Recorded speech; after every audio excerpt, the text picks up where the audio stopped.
बंदों गुरुपद कंज कृपा सिंधु नर रूप हरि महामोहतम पुंज जाशु वचन रवि कर।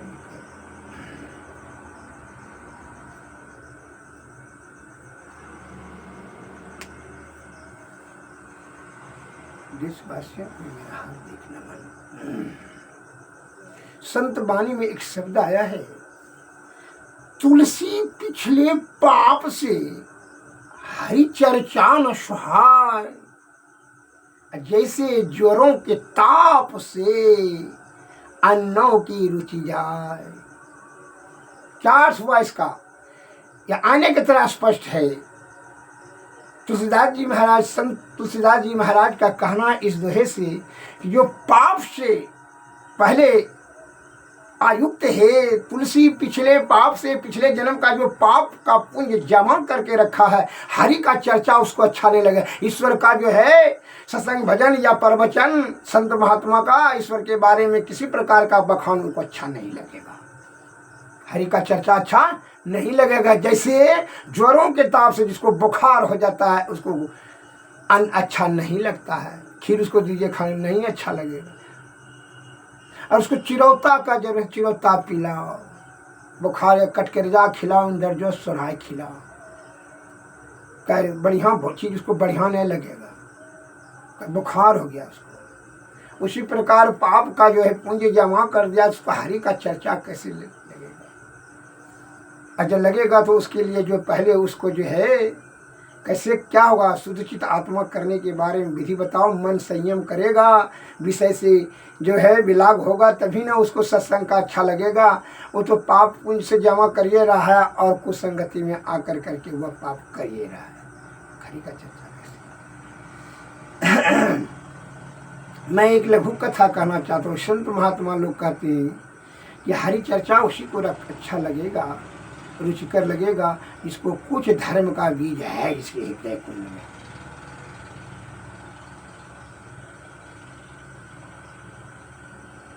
अगर उसके हृदय कुंड में कुछ बीज पड़ा है धर्म का बीज, उसका नाश नहीं होगा। उसी बीज से वह जो है पाप का पुंज जलकर राख हो जाएगा। जब उसको पोषण करेगा, बीज को सही से सुरक्षित करके फिर उसका प्रवर्धन करने के बाद वह गुरु के कृपा से ही ऐसा संभव होगा। गुरु ने ही उनको ऐसा करने के लिए ज्ञान युक्ति बताएंगे,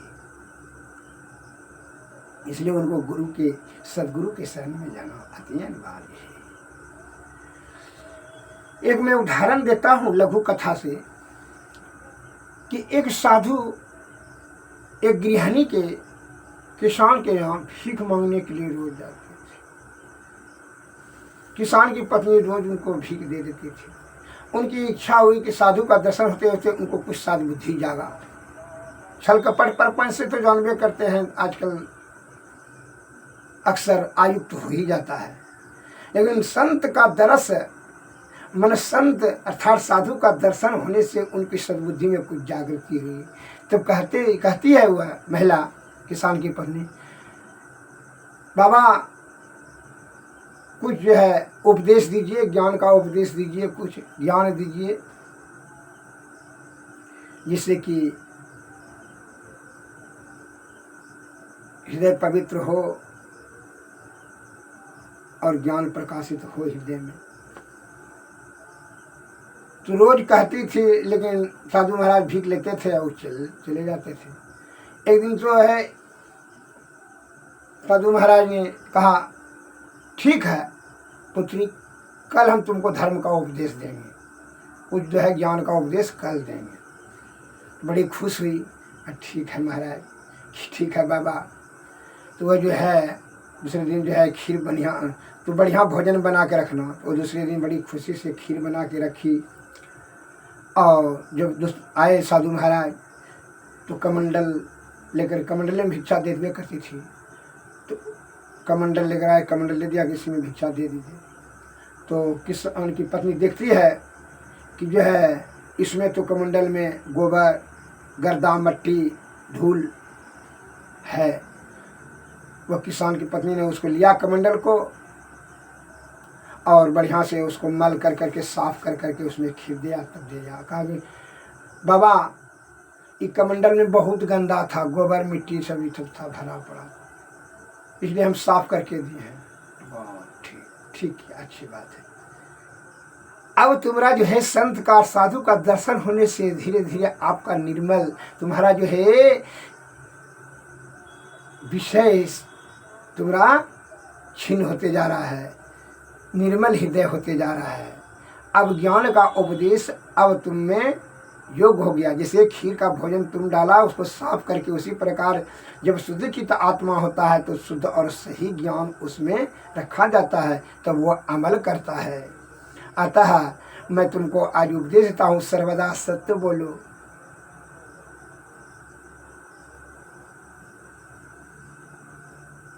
किसी ऐसा कोई भी मत कार्य करना जिससे कि दूसरे को कुछ हानि हो।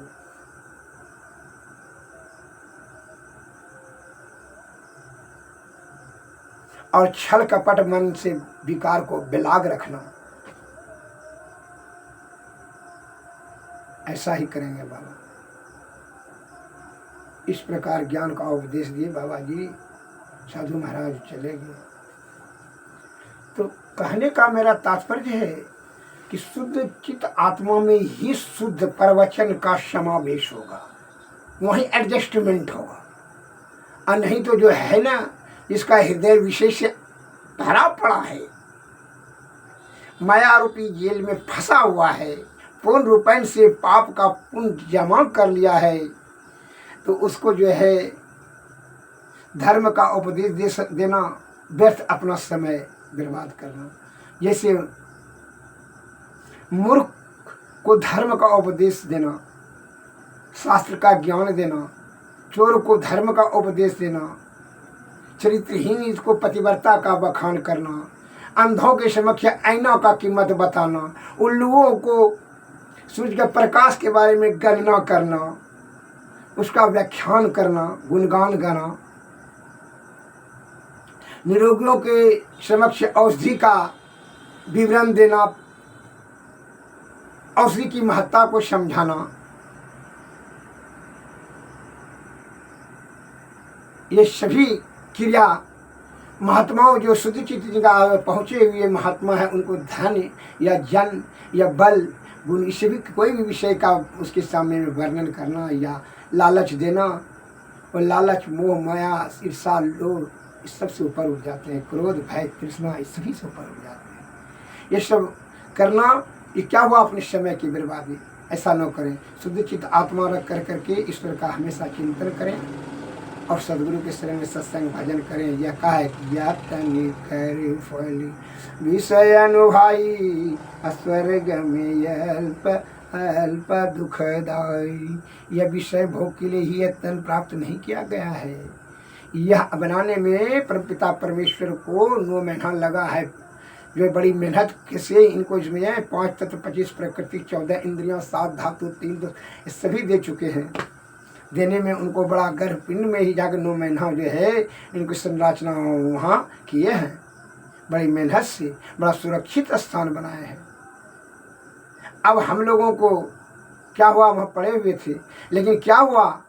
अब पीव से जीव बनाए, जीव से हम शिव में लेकर देंगे यह जीवात्मा को। तभी न बहादुरी उन्होंने बड़ी कृपा कर करके सोचे कि अच्छा जो है यह बहुत दिन से कष्ट में पड़ा हुआ है, पीव बन करके इनमें अनुकंपा करके ईश्वर की कृपा हुई, तब जो है उन्होंने मेहनत कर करके इनको जो है जान दिया कि चलो भाई इस शरीर का दिया, सवारी साधन दिया, इससे मोक्ष प्राप्त कर लेंगे।